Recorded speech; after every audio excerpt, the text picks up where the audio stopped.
All right. Are you guys ready? Gina, you ready? Yeah, I'm ready. Jody, are you ready? I'm ready, sir. All right, then. I guess we get this show started.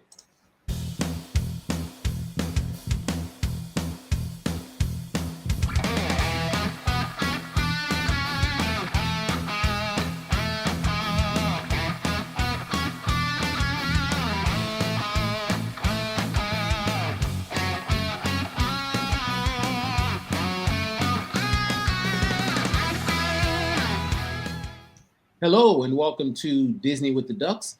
I'm your host for tonight, Lonnie G, and I am joined by some great ducks, great members of the flock. We have Jody B. How are you doing today? Hi, friends. And we have Mean Gene. Woo! How you doing, Gene? Great members of the flock. I mean, that's the nicest thing anybody's said. About me in a while. But hey, how you doing? Great to see you. I was actually talking about Jody, I but figured that. I'm glad you're here too, because Jody is the eye candy, but you are the ear candy, right? Right. People Right. love hearing you talk, right? So there you go. So, guys, thank you so much for joining us tonight. Like I said, this is episode 143. Wait, there's a Run Disney race in January? Inconceivable, right? So, we're going to talk about registering for marathon weekend. And if you're fortunate enough to secure a bib, because Disney does release bibs every day now, it looks like up to marathon weekend, how you should plan to get ready to attend marathon weekend. So, but before we do, as always, we're going to start off with a question so you guys can get to know us better. So, Jody B, what's our question for tonight? Well, I spent part of the day taking all the Thanksgiving decorations down and putting all the Christmas decorations up, which is a big job. But it made me think a little bit about the holidays and what perhaps is one of your favorite things to do during the Christmas season. Like, is there something that you always do every year as a family or some tradition that you really look forward to? So what's something that you look forward to doing during the Christmas season? So Good question. So, once you fire us up, what do you look forward to doing during the Christmas season? there's a couple of things. My mom and I do an annual baking day where we both put on our aprons and we bake from morning till night. And by the end of it, like we're just covered in sugar and flour. My countertops are covered in sugar and flour. And we make, I don't know, 20 different types of cookies about. So it's something we've been doing forever and ever. So that's always a great tradition. And then we have a really fantastic zoo here, and our zoo does a great lights display. And we like to go as a family to the zoo lights. So these are two things we like to do. That's great things right there. Yeah. Mean Gene, Christmas time is once a year. What do you like to do, sir? Yeah. So there's a lot of stuff I like to do around this time of year, and most of them revolve around food. My wife always cooks. She does a lot of baking around this time of year, and she's got a lot of. There's things that she loves to do, like we call it white trash, is what we call it, but it's like pretzels and Chex Mix, and it's all that all that stuff, and it's in it's covered in white chocolate vat, and she makes the pretzels with the Rolo and the M&M. She makes those, and she makes a bunch of different, lots of cookies, lots of sugar cookies with icing, and just I could go on and on. I really, really enjoy that. But I love this time of year. I mean, I don't know if you can see behind me. We decorated today, had some leftover lights. I just threw lights in a door, thing hanger back there, because I just want my office to feel like Christmas. I want everybody to see when I'm on conference calls, calls with you guys, that I'm all about some Christmas. You are holly and jolly. Yep. Ho, ho, ho. Yeah. Well, I mean, that's great as well, man. You can't go wrong. Christmas is my favorite time of year. It really is. Family, friends. But the thing I look forward to doing is eating and taking a nap on Christmas Day, and then waking up and eating some more. So that's my idea of a great Christmas. Notice we all mentioned food. All three of us mentioned some food item. Hey, in the South, this is the foundation, right? So you got to do that. So thank you guys for sharing your Christmas activities with the group. And guys, I did forget to say, if you like what you hear, right? If you like Gene's ear candy, please, on your podcatcher of choice, if you can give us a rating, 5 stars, it helps with the algorithm. It helps people find us. And if you don't like what you hear, usually it's Jeff's fault. So feel free to email him directly, and he will answer all your complaints. All right, good deal. So with that, we mentioned we have an exciting opportunity to run around the world coming up in January. And you may have missed initial sign up, which was back in April, right? So when you sign up for a Disney race, you kind of go way back, right? So started in April, signups, but now Disney is releasing additional bibs or entrants to the different races, kind of like every day, right? So if you're fortunate enough to be online, when they release them, you can register for one of these races. So that made us think. You're sitting around on your computer, you hear us talking about Run Disney, you hear other people talking about Run Disney. It pops up, you hit the register button, and bam, you're in a Run Disney race. Could be your first, could be your 50th. But when you hit that registration button, that opens up a whole lot of things, because you have to, number one, get ready for it, right? Find a place to stay. You have to get dining reservations. You have to, oh wait, do you have to train? Do you have to train for this? I guess you may want to train. So we're going to talk about those things. Last minute Run Disney registrations. What do you need to do? Jody B, I just hit register. I got a bib. What's the first thing you think I should do? Well, my recommendation would be reverse 6 months and start running. But if you haven't done that, now the nice thing is Run Disney is very lenient on their time. So the pace you have to keep is what, 16:30? Is that it, or 16? 16. 16. Okay, I always thought it was. But give or take where you start on. That if you start in different corrals, there's always additional time, right? It's 16 minutes, but depending where you are, you can get past that.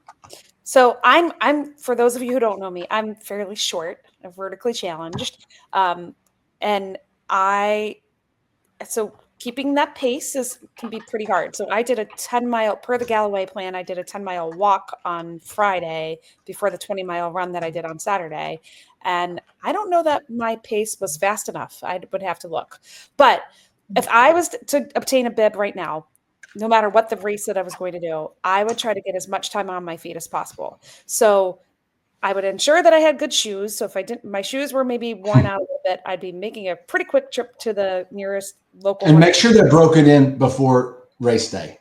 Yeah. So I would go immediately. And if my shoes were not great, and you can look at the bottom. I had been told one time, like if you take your shoe and if you can bend it pretty easily, then it's probably worn out. I don't know if that's true or not, but that's a piece of advice that I got.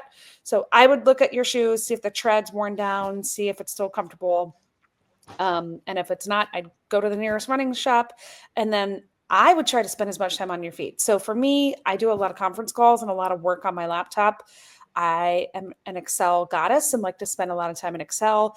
I would probably find places to stand and do my work as opposed to sitting at my desk, and just get on my feet as much as possible.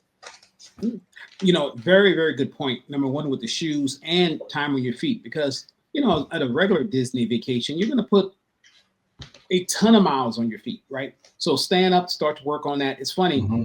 Gene made a very good point about breaking your shoes in.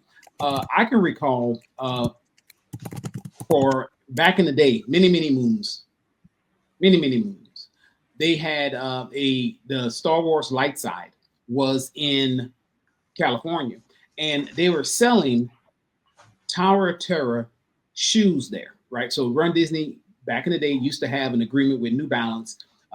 It's coming back around, not with New Balance, but with another shoe manufacturer. But anyway, on this New Balance shoe, they used to have characters, things of that nature. This one had Haunted Mansion. Well, I remember running through Anaheim, and there was 2 ladies in front of me running, and they had on Tower of Terror dresses, right?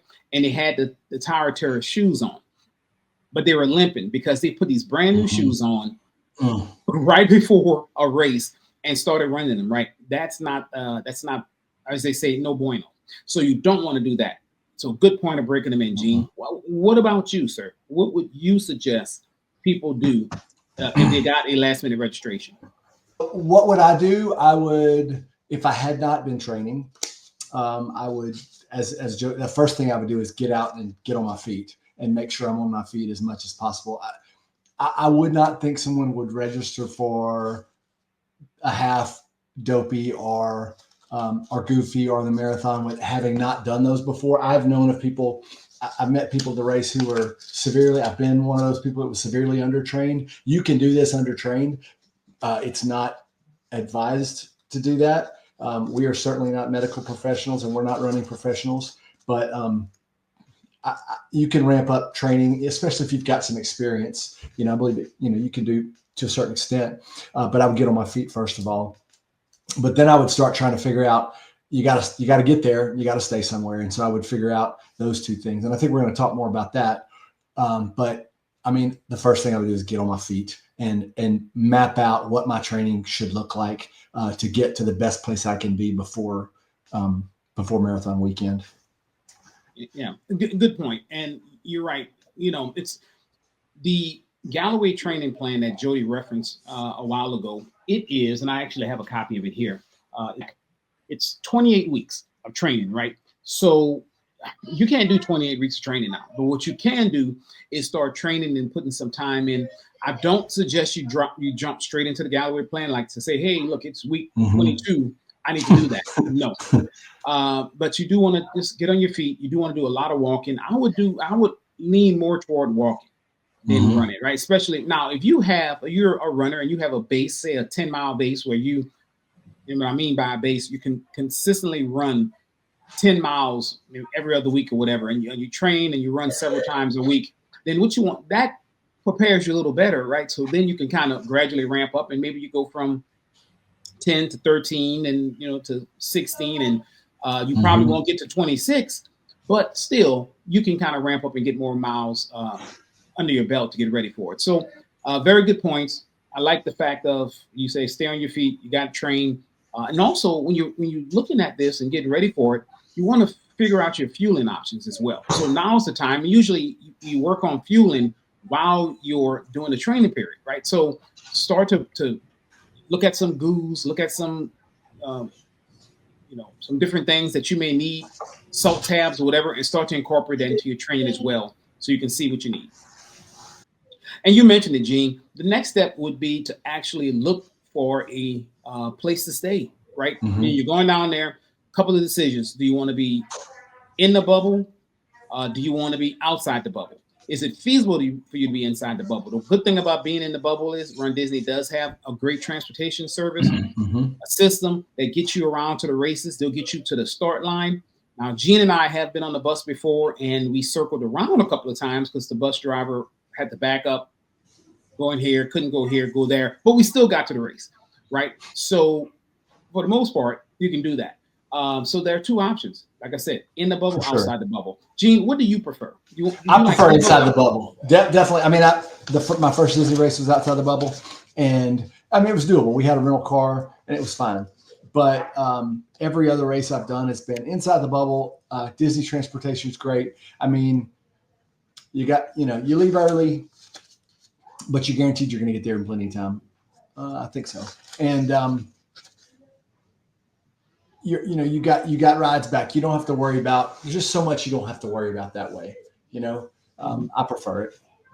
Well, to your point, I remember when we did our first race, which was Star Wars Dark Side back in 2016. We had to drive into the bubble, ran the race, but I remember after the half, we couldn't find the car. Remember that? I do remember that. We was roaming around. We just ran 13 miles the first time whoever ran that.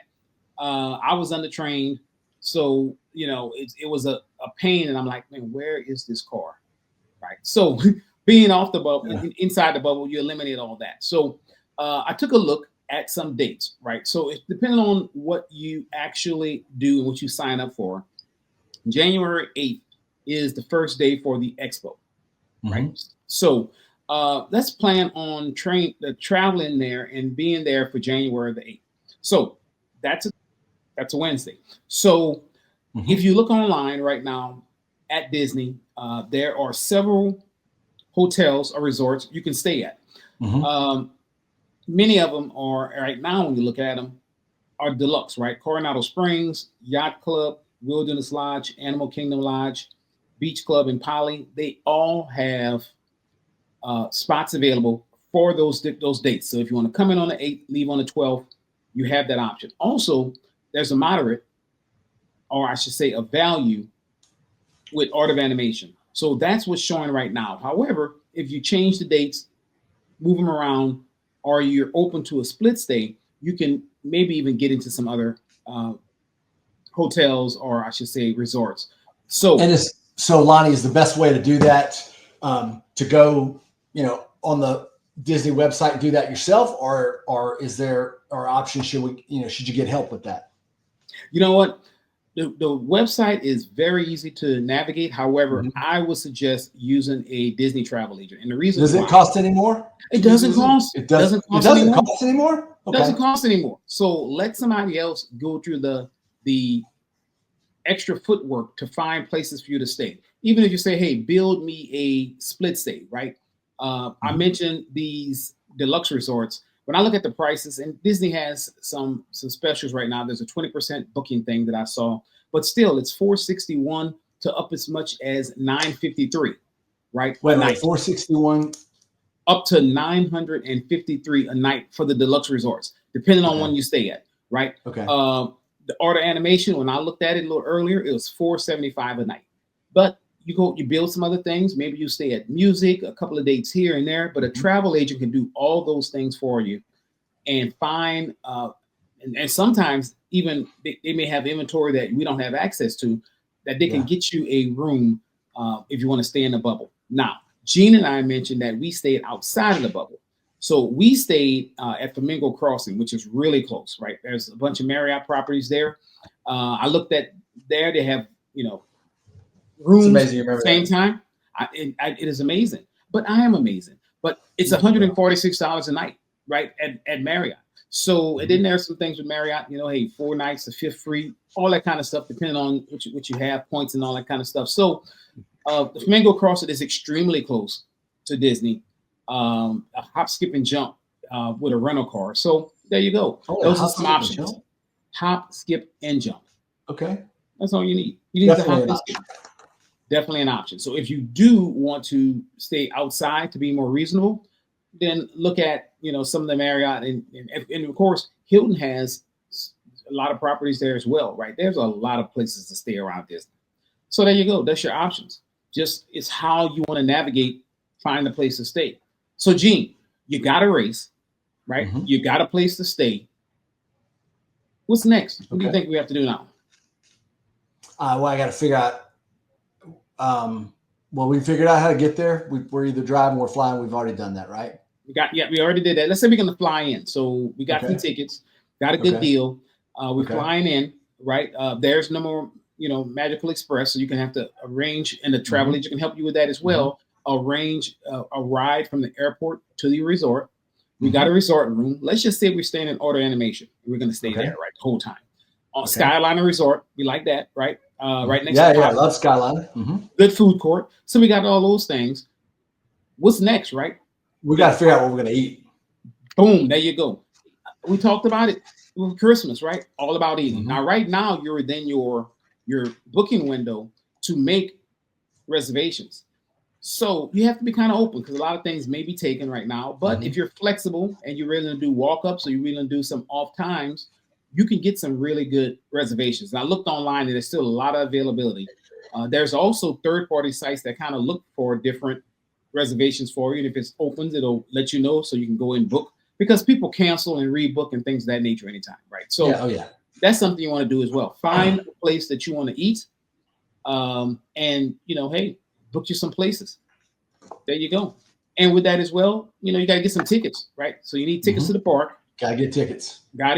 Right? So you're getting tickets, you're doing all that kind of good stuff.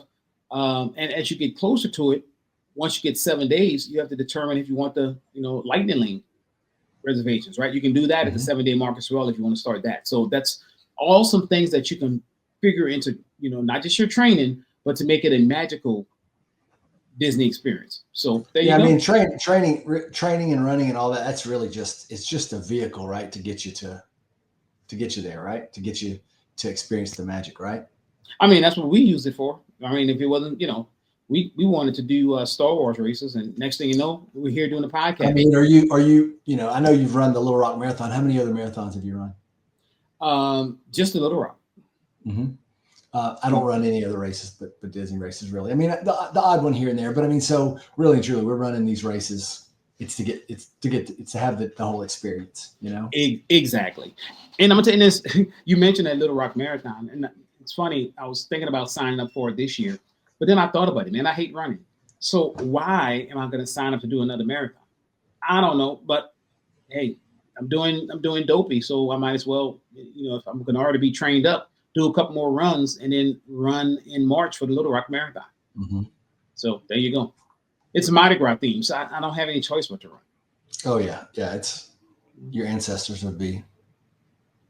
Oh yeah, I mean, dude, we grew up in New Orleans. You got to do something like that.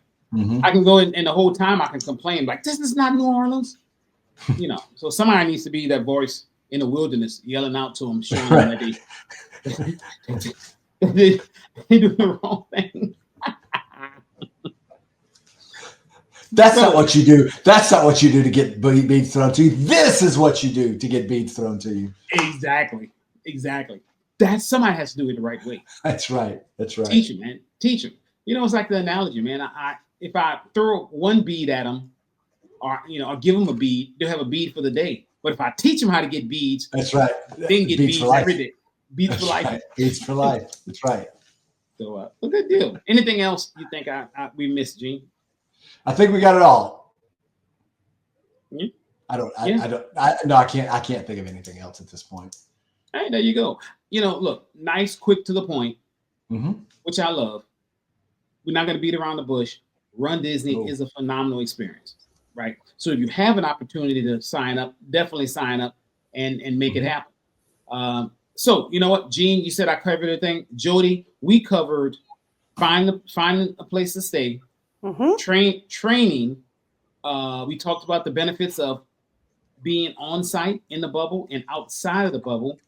And we also talked about the importance of even using the travel agent in case you want to do a split stay, because we talked about how they have, when you look in the system, when I look today, I'm looking at the Disney site and there's only several resorts that popped up, but when you change the dates and things of that nature, it made more resorts pop up. So instead of you kind of getting there and figuring all that stuff out, get a TA who can do it for you. Help you.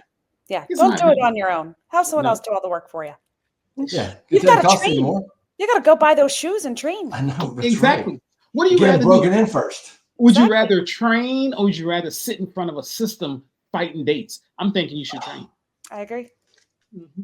So I think that's what we covered. Anything we missed, Jody? You think we need to do? I think we talked about reservations. We talked about getting that somewhere to eat too. Yep. So I think that's it. And then I'd say start binging podcasts and YouTube videos and get excited. Learn how to run. Watch those videos, learn how to run. Yeah. And look, we have a lot of videos.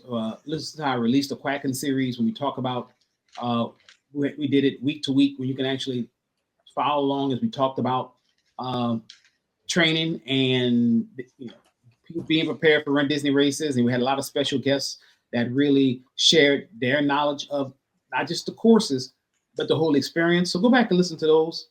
I find that as I'm getting ready for marathon weekend, number one, I don't like to run, but as I listen to podcasts, it fires me up for going back. So find something that motivates you and do it. Hey, so we didn't mention this, and I would imagine nobody's listening to this that's not familiar with this, but find a group, whether it's in person or virtual. The Be Our Guest podcast, Lizards running group. That's my group. That's our group, and they're the people that have kind of carried me along while training, virtually, but also in person. You never run alone. I mean, you go to all these races and you find the people in the shirts like this, and you always have a friend. I love that about it. and it helps keep you motivated, and it literally carries people through to the end of these races. Yeah. And that's a good point, Gene. A lot of you look. We talked about getting reservations. A lot of times, say in a lizard group, and we're all lizards on this podcast, but they are actually group meetings, right, and meetups, and they have extra reservation slots. So they would love to kind of have you join them as well. So, for sure. So join a group and do just that. Good point, Gene. Yep. That's how I know all these jokers. I'm sorry about Not Lonnie. Lonnie and I were friends before, but that's how I've met the rest of these folks, and man, I wouldn't have it any other way. Yeah, there you go.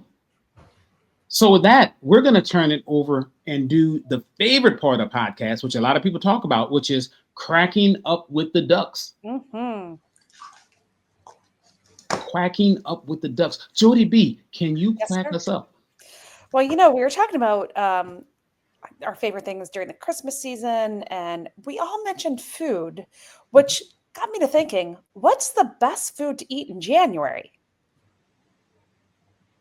Fast food? Burritos. Maybe not before a run or a race, but in January, the rest of the month you can have them. Yes, that's a disclaimer. Definitely not right before a race. No, probably not. No. Gene, can you quack us up? Probably not. I really don't have a joke, but I was at the store earlier. I was getting some stuff, and I noticed they had chicken. Raising chickens is kind of an in thing. You can't in my neighborhood, according to the book, the HOA, but there are a lot of neighborhoods. I got a sister-in-law that has chickens in her neighborhood. But I was looking at chicken coops, and I noticed that chicken coops have 2 doors. You ever notice that? Do you know why chicken coops have 2 doors? No. Well, because if they had 4 doors, they'd be chicken sedans. Oh, that was good. That was a good one, man. You did quack us up. I hate to follow that one, but I'm going to try my best. Gene and Jody both talked about the importance of having the right shoe, and Gene talked about kind of breaking them in. What happens if a runner doesn't wear the proper shoes? I don't know. He will suffer the agony of defeat. That is true. That's very true. There you go. So, hey, Gene said it. We're not medical professionals, but each of us probably break in your shoes, though. Break in your shoes. Just a run in new shoes. Sometimes I've had to switch out shoes in the middle of a run with new shoes, just because I only the run was longer than I needed to be in those shoes for. I'm just telling race, man. I just can't imagine trying to get into a marathon. Trying to run a half or a full marathon in brand new shoes. Wow. Yeah. So even though we're not medical professionals, we can tell you that. Do that, and also, just in case, it's a very litigious society we're in right now. We have to protect ourselves, protect our brand, protect the ducks. So, Gene, do you have anything you want to say? Yeah. So like you said, the lawyer's hard at work. The advice provided in this episode of Disney with the Ducks is not intended to replace professional guidance from your physician, travel agent, or personal trainer. Securing a last-minute Disney Marathon weekend bib may result in spontaneous joy, sudden stress, and the uncontrollable urge to carb load on Mickey-shaped pretzels. Side effects of crash training may include blisters, muscle soreness, and the firm realization that running rhymes with stunning for a reason. Stunningly bad decision-making under pressure.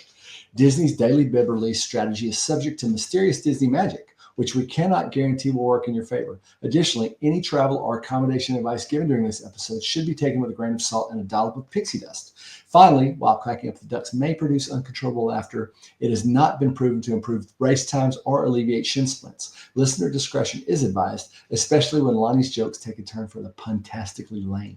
Thank you for tuning in, and remember, every mile is magic and every laugh counts as cardio. Man, look, I think you said it. I couldn't say it any better, right? We're protected. That's all that's important.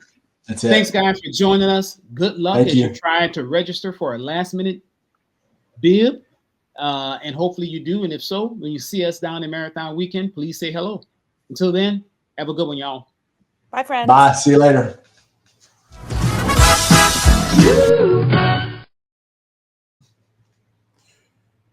Jody got balloons now. Why you got all the cool stuff, Jody?